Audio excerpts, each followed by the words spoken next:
Hi, welcome back once again to howtocookgreatfood.com. Today I will show you how to cook ginisang ampalaya sa baboy. This is a Filipino dish. Ito na po ang ating mga kakailanganin. Bitter melon or ampalaya, pork belly, chopped onion, tomato, chopped red chili, garlic, bell pepper, red, fish sauce, at gagamit din po tayo ng cooking oil at water. Umpisahan na po natin ang pagluluto. Okay po, umpisahan na natin ang pagluluto ng ginisang ampalaya sa baboy. So sa pan, mainita po yung pan ko, meron na po siyang cooking oil. I-add na natin ang garlic. Add lang po natin.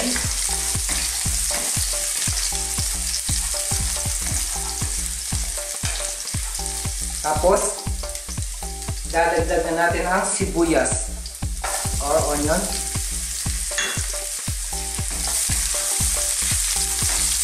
Again, haluin lang po natin ito ng for few minutes.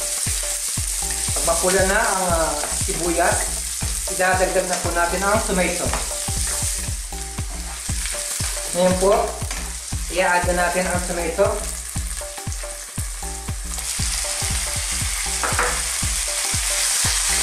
Again, haluin lang po natin ng ilang minuto.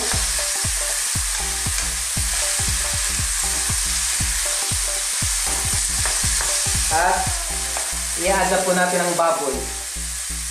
Now we will add now the belly pork.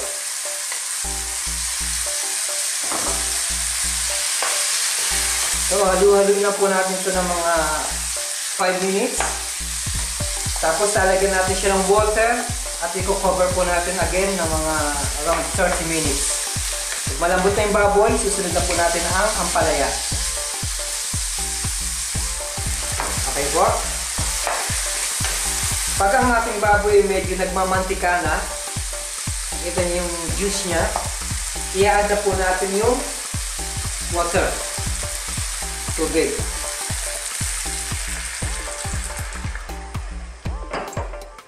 So, haluin din natin. Tapos, i-cover po natin siya ng mga ilang minuto para maging soft and tender ang pork natin. Okay. Tapat po natin. Babalikan po natin siya ng mga around 25 to 30 minutes. Okay po. Malambot na ang ating pork. Now, i-add na po natin ang ampalaya. Ang technique po sa pagtatanggal ng paitang ampalaya, remove nyo yung bitterness nito, soak nyo lang po siya sa hot water, tsaka salt, tsaka siya smash, pigayin nyo po, tapos i-drain nyo na siya. Saka nyo siya i-add sa pork para matanggal yung bitterness. So, tatanggalin ko na po yung water. Strain ko na siya. Now, directly the pork.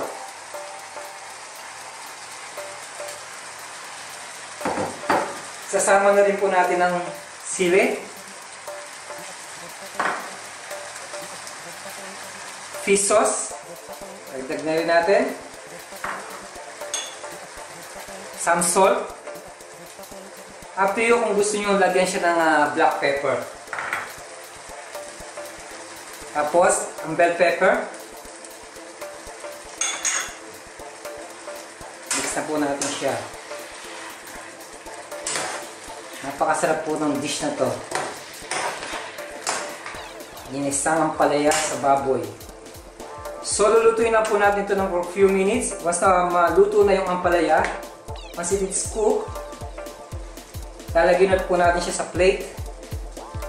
At pwede na po natin siyang kainin. So, cover na po natin siya, few minutes, and then see you at the table. Ayan na po ang ating ginisang ampalaya sa baboy. This is very delicious dish, Filipino dish. See you again next time to howtocookgreatfilipino.com. Bye! Maraming salamat po.